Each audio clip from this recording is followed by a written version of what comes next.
하나님 말씀 보겠습니다. 여호수아서 10장 1절부터 15절입니다.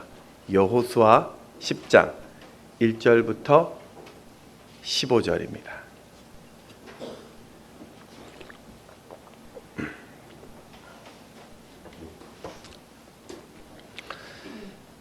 교독하겠습니다. 그때 여호수아가 아이를 빼앗아 진멸하되 여리고와 그 왕에게 행한 것 같이 아이와 그 왕에게 행한 것과 또 기브온 주민이 이스라엘과 화친하여 그 중에 있다함을 예루살렘 왕 아도니세덱이 듣고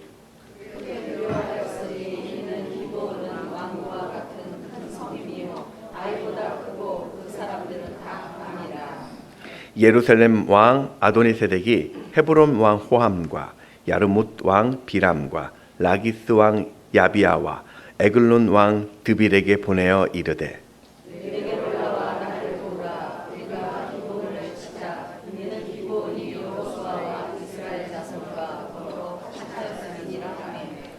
아모리 족속의 5 왕들 곧 예루살렘 왕과 헤브론 왕과 야르뭇 왕과 라기스 왕과 에글론 왕이 함께 모여 자기들의 모든 군대를 거느리고 올라와 기브온에 대진하고 싸우니라.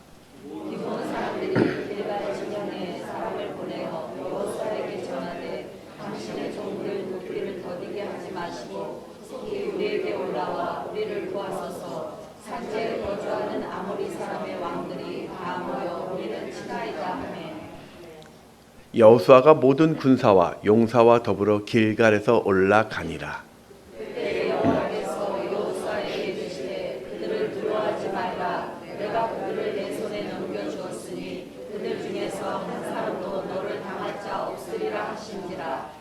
여호수아가 길갈에서 밤새도록 올라가 갑자기 그들에게 이르니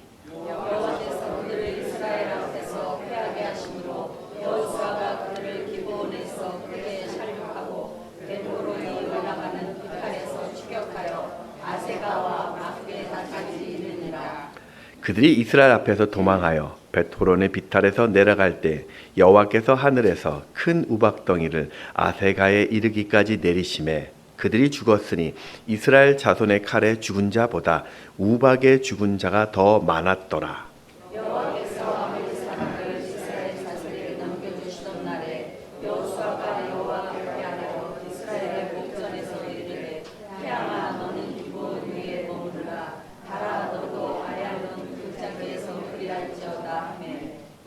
태양이 머물고 달이 멈추기를 백성이 그 대적에게 원수를 갚기까지 하였느니라. 야살의 책에 태양이 중천에 머물러서 거의 종일토록 속히 내려가지 아니하였다고 기록되지 아니하였느냐.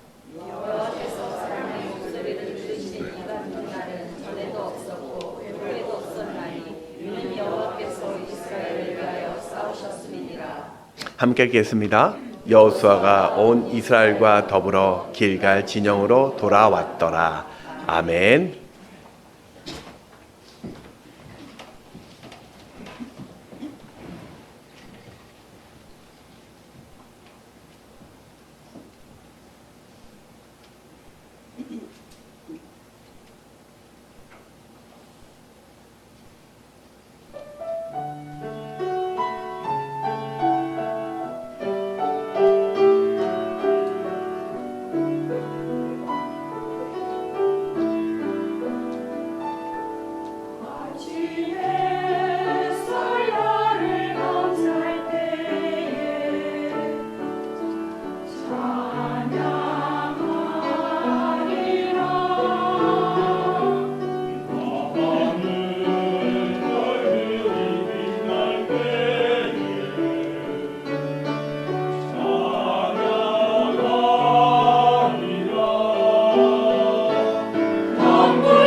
즐거운 명절이죠.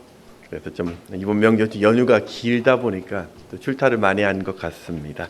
어디서든 건강하고 또 복된 시간이 되었으면 좋겠습니다. 우리 옆에 계신 분들과 좀 인사해 볼까요? 옆에 계신 이렇게 한번 인사해 주십시오. 주의 이름으로 사랑합니다.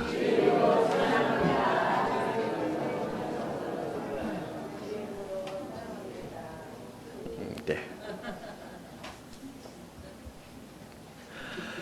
우리 시오노 나나미의 그 로마인 이야기라는 책에 보면은 이 로마인들은 이 전쟁에 패배한 지휘관들을 그냥 물러나는 것을 허락지 않는다고 해요.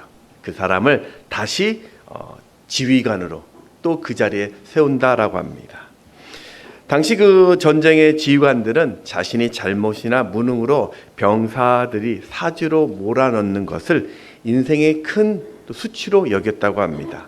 대부분 실패한 지도자들은 그래서 도망을 가거나 죽거나 책임을 회피하게 되었는데 이 로마는 그 지도자 자리로 다시 보내서 실패를 회복시키고 계속 로마에 헌신하게 만드는 이런 독특한 시스템을 가지고 있다고 합니다.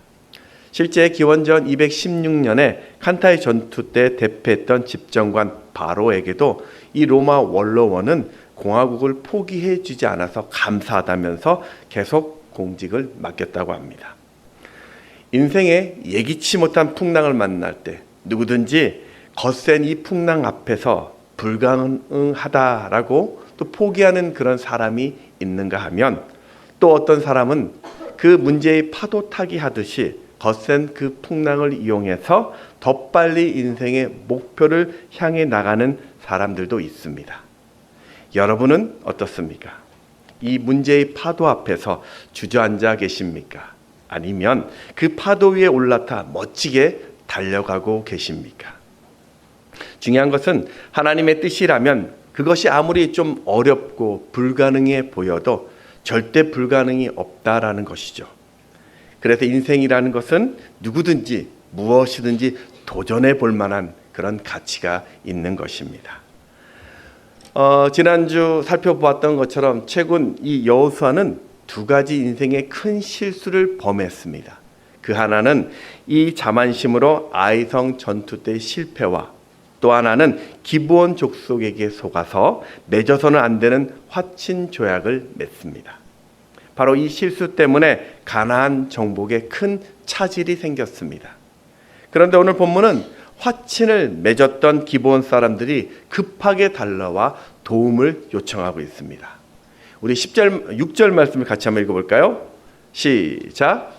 기브온 사람들이 길갈 진영에 사람을 보내어 여호수아에게 전하되 당신의 종들 돕기를 더디게 하지 마시고 속히 우리에게 올라와 우리를 구하소서. 산지에 거주하는 아모리 사람 왕들이 다 모여 우리를 치나이다 하매.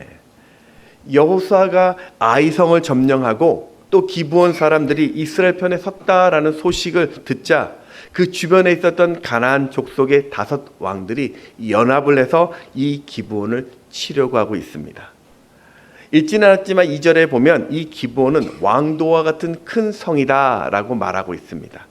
그렇게 힘 있는 그 성이 이스라엘과 동맹을 맺어버리니까 가나안의 남부 방어선들이 무너져 버린 것입니다. 그래서 이스라엘이 멀리 길갈에 떨어져 있을 때 기브온을 공격한 것입니다. 아무리 이 강력한 군대를 가지고 있어도 5 왕의 연합군을 감당할 수 없었던 기브온이 지금 급히 사람을 보낸 것입니다. 그렇게 여호수아는 모든 군사들과 더불어 기브온으로 올라갑니다. 여러분, 과연 이 선택이 올바른 선택일까요? 알다시피 이스라엘은 훈련된 군대가 아니에요. 40년 동안 광야에서 방황하던 오합지졸입니다. 그런데 도대체 뭘 믿고 이런 강력한 군대를 가진 가나안 족속들과 싸우려고 할까요? 그것도 한 나라가 아니라 5 나라 연합군과 말입니다.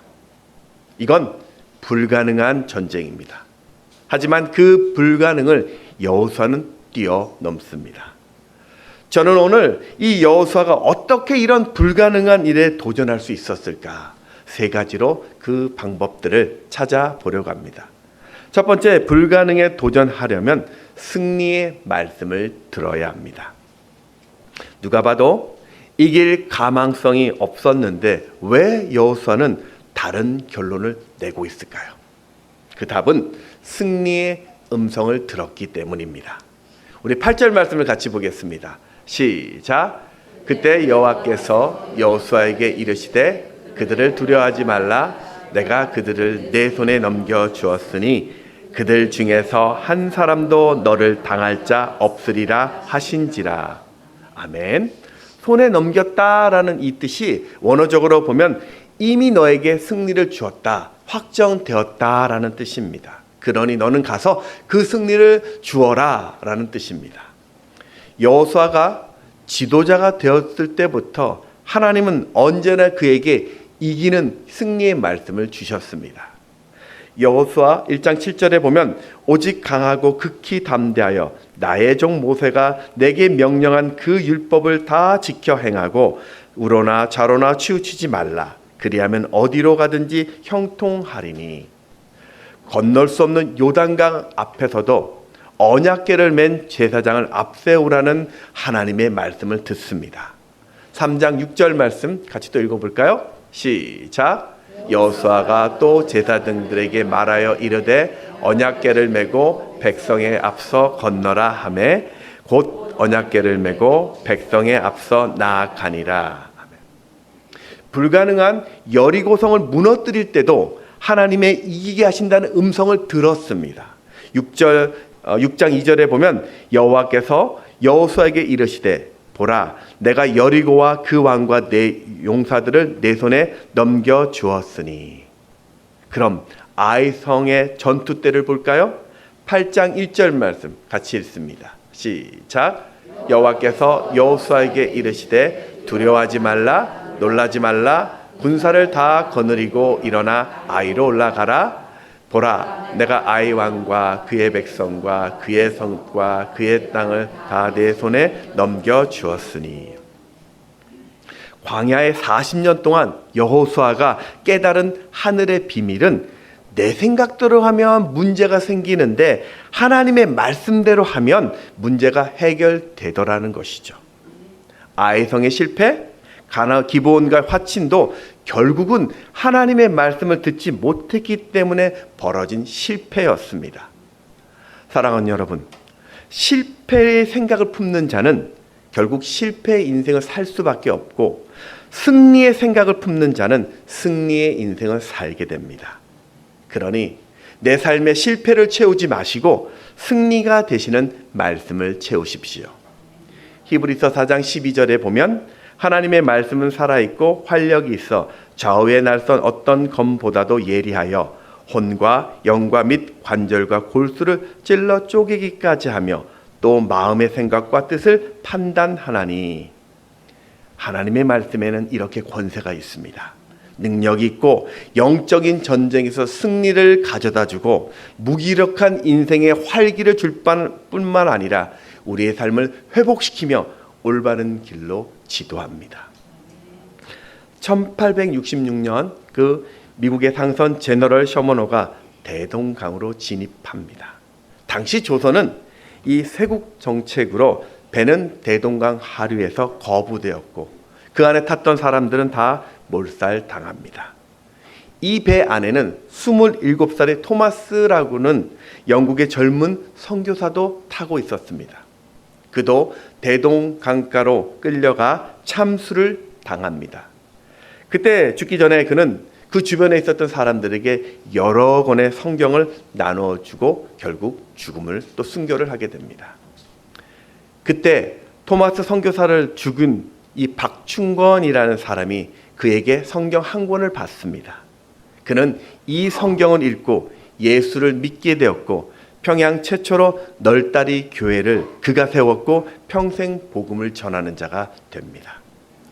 또 한 권의 성경을 받았던 박영식이라는 사람이 있었는데 이 사람은 성경의 종이가 너무 좋아가지고 자신의 집에 벽지로 한 장 한 장 뜯어가지고 붙였습니다.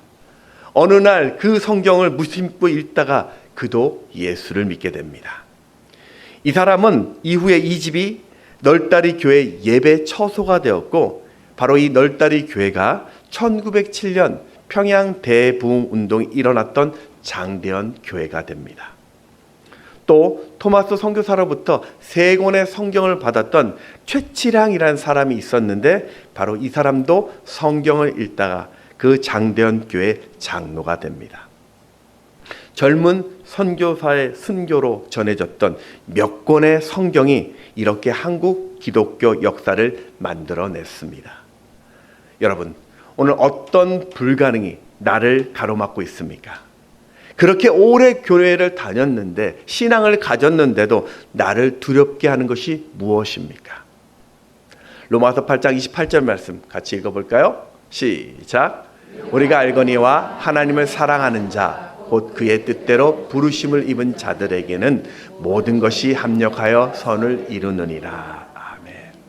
우리가 하나님의 뜻을 위해 부름 받았다라는 것을 믿는다면, 내가 하나님의 뜻을 이루기 위해서 이렇게 살고 있음을 고백할 수 있다라면, 불가능해 보이는 이 모든 상황 속에서도 합력하여 선을 이루시는 하나님을 보게 될 것입니다. 그러니 세상 말 듣지 마시고요, 말씀을 들으십시오. 두려움을 내 삶 가운데 채우지 마시고 승리있게 하시는 말씀을 채우십시오.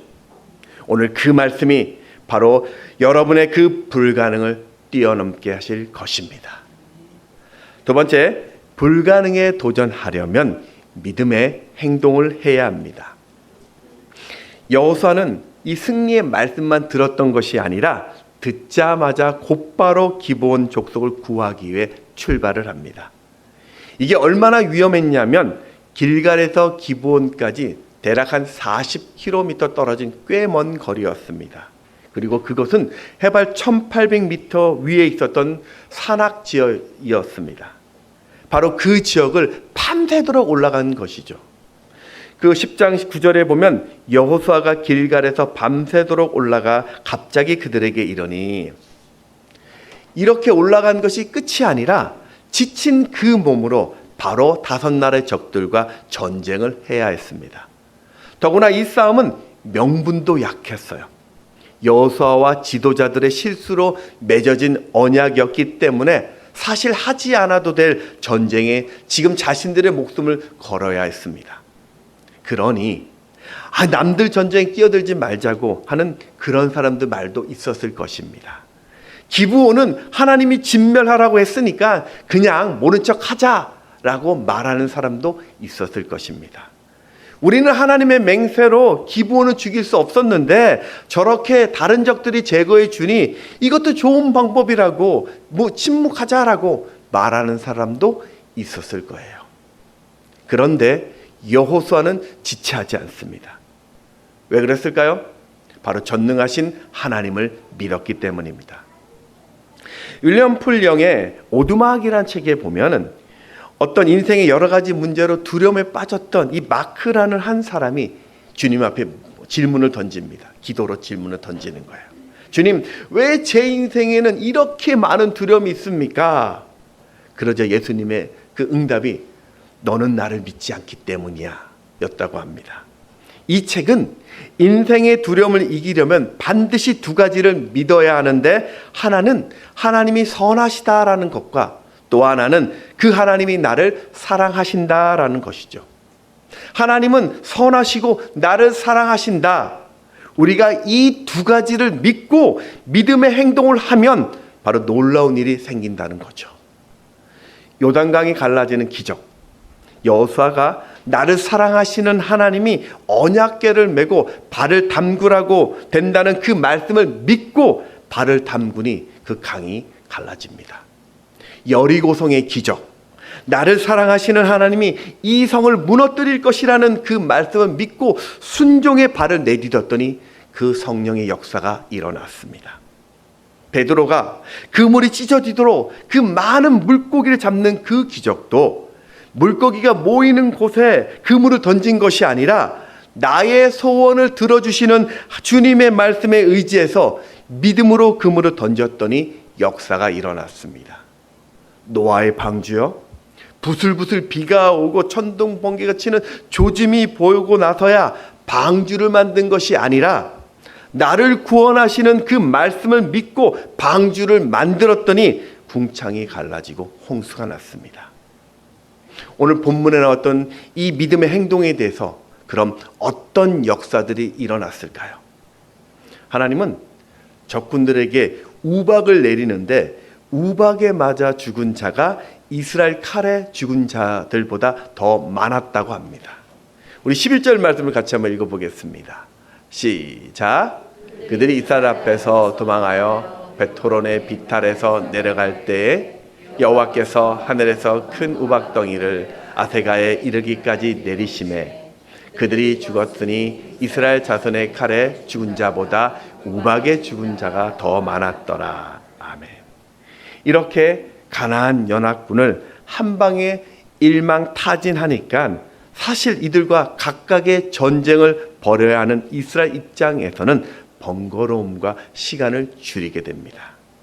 하나님의 기적으로 구원받았던 이 기브온이라는 이 지역도 이후 아론 자손의 특별한 성이 되어서 400년 후에는 바로 이곳이 다윗의 장막이 있던 곳이 되고 솔로몬이 왕자에 오를 때도 바로 이곳에서 번제를 하는 하나님의 언약의 그 상징하는 장소가 됩니다. 이 사건 이후 기브온 백성들도 이스라엘 공동체의 일원이 되어서 충성스럽게 섬기게 됩니다. 역대상 12장에 보면 다윗의 장수들 중에 충성했었던 30명의 명단이 나오는데 그 중에 기브온 사람 이스마야라는 이름이 등장합니다. 에스라 2장에 바벨론 포로에서 돌아온 유대인의 족보에도 기브온 사람 95명이 올라와 있고 느헤미야 3장에도 기브온 사람 물라다가 성벽을 재건하는 사역에 동참하고 있다는 기록이 나옵니다. 바로 이 모든 역사, 오늘 여호수아의 믿음의 행동에서 시작된 것입니다. 여러분, 인생에 걸림돌이 나타났습니까? 5배로 힘든 일이 내 앞에 벌어집니까? 하나님의 도우심이 필요하십니까? 하나님은 여호수아나 기브온만 도우신 것이 아니라 우리도 도우십니다. 그러니 그 어렵다는 환경 피하지 마십시오. 불가능하다고 고개 짖지 마시고 여러분을 사랑하신 하나님을 믿고 도전해 보십시오. 불편하다고 생각하지 마시고 하나님을 믿고 행동해 보십시오. 그때 그 평범한 내 인생에 놀라운 하나님의 은혜를 경험하게 될 것입니다. 세 번째는 불가능에 도전하려면 위대한 기도를 해야 합니다. 하나님이 강력하게 도와주시는 이 본문의 시점에 가나안 적들을 이제 완전히 없앨 절호의 찬스였습니다. 그런데 해가 지려고 합니다. 그러면 더 이상 전쟁을 할 수 없게 됩니다. 그래서 여호수아는 시간을 멈추게 하는 위대한 기도를 합니다. 우리 12절 말씀 같이 읽어보겠습니다. 시작. 여호와께서 아모리 사람을 이스라엘 자손에게 넘겨주시던 날에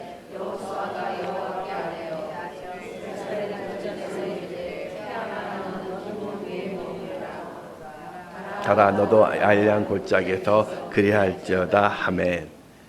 여러분, 누가 봐도 이건 말이 안 되는 기도죠. 상식적으로, 과학적으로 있을 수 없는 일입니다. 그런데 하나님은 이 기도에 태양이 멈춤으로써 응답합니다. 우리 13절 말씀 같이 읽습니다. 시작. 태양이 머물고 달이 멈추기를 백성이 그 대적에게 원수를 갚기까지 하였느니라. 야살의 책에 태양이 중천에 머물러서 거의 종일토록 속히 내려가지 아니하였다고 기록되지 아니하였느냐. 어떤 학자들은 이게 과학적으로 설명이 되지 않으니까 야 이거는 시적인 표현이야. 진짜 태양이 멈춘 것이 아니라 빛이 굴절되어 가지고 멈춘 것처럼 보인 것이야 라고 이야기합니다. 여러분, 만일 그렇다면 그 다음 절 14절에서 여호와께서 이런 사람의 기도를 들어주신 날이 전무후무했다라는 이 말씀이 설명이 안 되는 거예요. 14절에 보면 여호와께서 사람의 목소리를 들으신 이 같은 날은 전에도 없었고 후에도 없었나니 이는 여호와께서 이스라엘을 위하여 쌓으셨음이니라. 그러니까 이 기도는 진짜 응답이 된 겁니다. 하나님이 어떻게 시간을 멈추셨는지, 또 지구 자전에 어떤 변화를 준 것인지는 우리가 알 수 없지만 분명한 것은 이 황당한 기도에 정말 응답이 있었다는 말입니다. 여러분, 오늘 우리가 믿는 하나님은 온 우주를 창조하신 분이십니다. 천지 만물을 말씀으로 창조하셨습니다. 우리 창세기 1장 1절에 보면 태초에 하나님이 천지를 창조하시느니라. 그렇다면 이 천지를 창조하신 하나님이 태양을 하루 동안 멈추게 하는 것, 그게 어려운 일일까요? 여러분, 절대로 하나님의 전능하심을 제한하지 마십시오. 과학이 아무리 발달되어도 하나님이 행하신 모든 일들을 다 증명할 수는 없습니다. 우리가 성경을 믿는 것은 과학적으로 증명되었기 때문에 믿는 것이 아니라 성경이 하나님의 말씀이기 때문에, 절대 진리이기 때문에 믿는 것입니다. 만일 이 성경의 말씀이 과학적으로 증명되지 않고 허구적이라고 얘기하는 사람들, 그건 증명하지 못하는 과학의 한계이지 하나님의 능력의 문제가 아니라는 것입니다. 보십시오. 어떻게 매일 아침 이렇게 정확한 시간에 해와 달이 뜰까요? 이게 과학적으로 증명이 됩니까? 지구가 시속 1670km로 23시간 56분 4초마다 한 바퀴씩 돈다는 것을 우리가 과학적으로 압니다. 지구가 태양을 시속 10만 7천 km로 365.251마다 한 바퀴 공전한다는 것 우리가 과학적으로 알고 있습니다. 달이 시속 3,683km로 27.3일마다 한 바퀴씩 돈다는 것 과학적으로 압니다. 그런데 왜 그 속도여야 하는지, 어떻게 처음에 이런 시작이 되었는지 과학은 알지 못합니다. 그래서 과학은 증명할 수 없는 영역을 우연이라고 묻어두고 증명할 수 있는 부분만 진리라고 말하고 있습니다. 그러니까 어떻게 보면 과학도요, 우연을 믿고 있는 것을 할 수 있어요. 그럼 인체를 한번 볼까요? 여러분, 우리 몸 안에는 지구 2바퀴 반을 돌 수 있는 10만 킬로미터의 핏줄이 여러분 몸 안에 있습니다. 그게 어떻게 집어넣을 수 있을까요?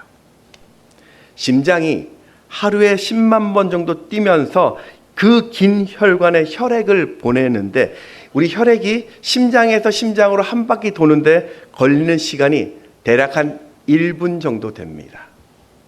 대동맥의 혈액 속도가 초속 40cm 정도라고 하는데, 그런데 만일 이런 혈액 속도로 모세혈관으로 가면 모세혈관은 다 터져서 사람은 죽게 됩니다. 신기한 것은 이렇게 빠른 속도가 모세혈관으로 가면 그때부터 혈액 속도는 자연적으로 초속 0.03cm로 속도가 변합니다. 이거는 달팽이보다 느리게 흘러가는 거예요.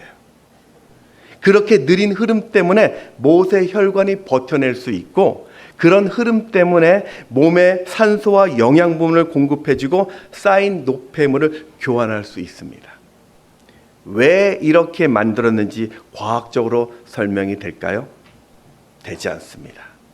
성경은 바로 이 답을 전능하신 하나님의 손길이라고 말씀하고 있습니다. 이사야서 64장 8절 말씀 같이 읽습니다. 시작. 그러나 여호와여, 이제 주는 우리 하나님이시다. 우리는 진흙이여 주는 토기장이시니 우리는 다 주의 손으로 지으신 것이니이다. 여러분, 오늘 내 상식으로, 내 이성으로, 내 머리로 이해되지 않아도 기적은 있습니다. 그리고 그 말도 안 되는 기적은 하나님을 향한 위대한 기도로부터 시작이 됩니다.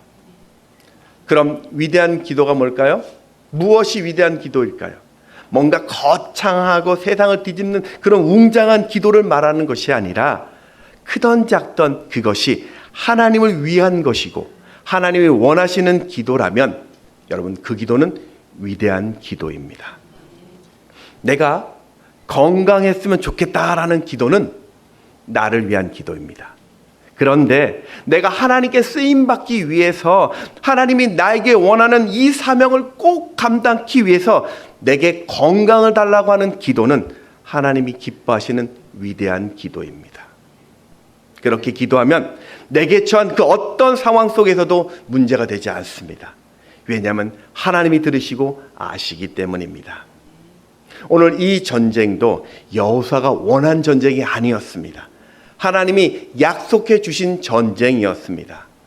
우리 10장 8절 말씀을 다시 한번 읽어보겠습니다. 시작. 그때 여호와께서 여호수아에게 이르시되 그들을 두려워하지 말라. 내가 그들을 내 손에 넘겨주었으니 그들 중에서 한 사람도 너를 당할 자 없으리라 하신지라. 아멘. 하나님, 당신이 한 사람도 빠짐없이 이기게 해주신다고 분명히 약속하셨으니까 나는 지금 그 약속을 믿고 저 태양을 멈추고서라도 하나님 당신이 원하시는 이 가나안 사람들을 진멸시키고 싶다라고 여호수아가 지금 기도를 한 것입니다. 그래서 하나님이 자정과 공전의 자연 법칙까지 바꾸면서 그의 기도를 들어주신 것입니다. 누가복음 1장 37절에 보면 대저 하나님의 모든 말씀은 능하지 못하심이 없느니라. 오늘 여러분은 어떤 기도를 하고 계십니까? 여러분 기도 중에서 그저 내 인생의 성공만 바라는 기도가 아니길 바랍니다. 감정적인 위로를 얻는 기도를 멈추시기 바랍니다. 하소연하거나 푸념하는 기도가 아니길 바랍니다. 모든 문제를 해결할 수 있는 능력을 가지신 하나님을 기쁘시게 하는 기도가 되길 원합니다. 미국 보스턴의 그 트리니티 교회를 목회하셨고 또 찬송가 120장 오 베들레헴 작은 마을을 작사했던 그 미국 성공의 주교였던 필립 브룩스는 이렇게 기도했다고 합니다. 쉬운 삶을 살기 위해 기도하지 말고 강한 사람이 되도록 기도하십시오. 내 능력에 맞는 일을 하라고 기도하지 말고 어떤 문제든 해결할 수 있는 능력을 달라고 기도하라고 이야기합니다. 그리고 그는 그 시대를 그렇게 복음으로 멋지게 인생을 살았습니다. 그래서 요즘 저도 기도하는 기도의 제목을 좀 바꿨습니다. 하나님, 우리 모두가 성령 충만하기를 기도하고 있습니다. 우리 모두가 진짜 성도가 되기를 기도합니다. 우리 복음의 빅교회에 다닌다는 그 이유 하나만으로도 하나님의 위대한 일을 감당하는 여러분 되기를 기도하고 있습니다. 그리고 이제 함께 기도하기를 원합니다. 우리 아이들이 요셉처럼 다윗처럼 다니엘처럼 시대를 이끄는 믿음의 거장이 되도록 기도해 주십시오. 우리 청년들이 이 땅에 예수의 빛을 내는 자들이 되도록 기도해 주십시오. 우리 젊은이 부부 세대들이 시대를 인도하는 믿음의 가문들을 이끌 수 있도록 기도해 주십시오. 우리 교회에서 믿음의 100대 기업들이 나오고 하는 모든 생업마다 복을 누리고 각 분야마다 탑 리더가 나와서 세상을 거뜬히 이겨 살 수 있도록 그런 기도를 동참하시기 바랍니다. 때로는 우리가 그렇게 기도해도 응답이 보이지 않을 때가 옵니다. 상황이 나아지지 않는 것 같아요. 손바닥만한 가능성도 보이지 않는 것 같아요. 여러분, 그래도 담대하게 기도하셔야 합니다. 때로는 좀 뻔뻔하게 느껴질 정도로 그 기도의 자리를 지키십시오. 누가복음 11장에 보면 한밤중에 찾아온 친구의 비유 이야기가 나오죠. 손님을 대접해야 되는데 자신의 집에 떡이 없자 잠자리에 든 이웃에게 찾아가서 떡 3덩이를 구워달라고 그 집의 문을 막 두드립니다. 그 이웃이요, 나 지금 잠자리 들었다고, 이게 무슨 무례냐고, 아이들 다 깨울 것이냐고, 귀찮게 하지 말라고, 이러면 신고할 거라고 막 이야기합니다. 근데 결국 요구대로 들어줍니다. 누가복음 11장 8절 말씀 같이 읽을까요? 시작. 내가 너희에게 말하노니 비록 벗됨으로 인하여 주지 아니할지라도 그 간청함을 인하여 일어나 그 요구대로 주리라. 왜 줬을까요? 신분이 깊어서요? 인격이 남달라서요? 아니면 약점이 잡혀서요? 아니요, 간청함. 간청이란 단어가 헬라어로 보니까 아나이데이니안이란 뜻인데요. 그 뜻이 참 재미있습니다. 뜻이 이렇습니다. 부끄럼 없다, 뻔뻔하다, 파렴치하다라는 뜻이 간청입니다. 줄 때까지 뻔뻔하게 요구했기 때문에 이웃이 일어났다는 말입니다. 예수님은 주지 않으면 계속 귀찮게 할 것을 알았기에 그 이웃을 위해 수고했던 것처럼 그렇게 간청의 그 거룩한 기도를 하라고 우리에게 말씀하고 있는 것입니다. 오늘 이 말씀을 기억하시고 위대한 기도를 포기하지 마십시오. 여러분을 향한 하나님의 시간은 언제나 정확합니다. 말씀을 정리하겠습니다. 여호수아가 본 이 기적은 그 이후 더 이상 보지 못한 기적이 됩니다. 그런데 여호수아가 믿었던 그 하나님은 변하지 않았습니다. 여호수아의 하나님은 오늘 우리의 하나님 되십니다. 인생의 치열한 전쟁 중에 계십니까? 불가능해 보이는 그 난관 앞에 서 있습니까? 불안하십니까? 그렇다면 나를 승리케 하시는 그 말씀을 들어보십시오. 전능하신 하나님을 믿고 믿음으로 행동해 보십시오. 나를 사랑하시는 하나님의 영광을 위하여 그 능력을 달라고 끝까지 기도하시기 바랍니다. 하나님의 위대하심을 믿는 자에게는 불가능 없습니다. 그러니 어떤 상황 속에서도 하나님의 역사하심을 바라보면서 믿음의 도전을 포기하지 않는 여러분 되시기를 주의 이름으로 축원합니다. 아멘. 찬양하겠습니다.